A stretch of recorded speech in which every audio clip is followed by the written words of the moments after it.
বাংলাদেশের এক ছোট্ট গ্রাম, নাম টিপিপাড়া। গ্রামের চারপাশে ছিল জঙ্গল, নদী আর মাঠ। সেই গ্রামে থাকত দুই কিশোর বন্ধু, সোহেল আর মামুন। ওদের বয়স 14 বছর। গরিব ঘরের ছেলে, কিন্তু মন ছিল সোনা।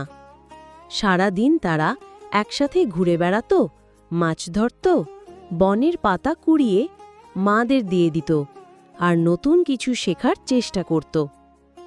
একদিন দুপুরে তারা ঠিক করল জঙ্গলের ভেতরে যাবে খয়েরি ফল খুঁজতে।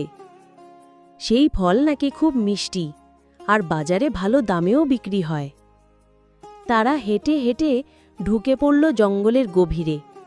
চারপাশে ঝিঞ্ঝি পোকার শব্দ, মাঝে মাঝে পাখির ডাক আর পাতার ফাঁক দিয়ে আলো পড়ছে।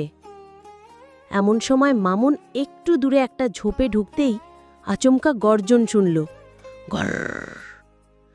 এক বিশাল বড় ভাল্লুক তাদের দিকে ধেয়ে আসছে। সোহেল বুঝে গেল দৌড়ে পালাতে হবে। সে গাছ বেয়ে উঠে গেল, কিন্তু মামুন গাছে উঠতে পারে না।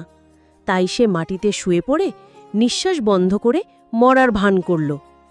ভাল্লুক এসে মামুনের কাছে ঘেঁষে এলো, নাক দিয়ে শুকে দেখল, কিন্তু কোনো নড়াচড়া নেই। ভাল্লুক কিছুক্ষণ চুপ করে দাঁড়িয়ে থেকে জঙ্গলের দিকে ফিরে চলে গেল। সোহেল গাছ থেকে নেমে এসে বলল, ভাই, মনে হচ্ছিল ভাল্লুক তোমার কানে কিছু বলছিল।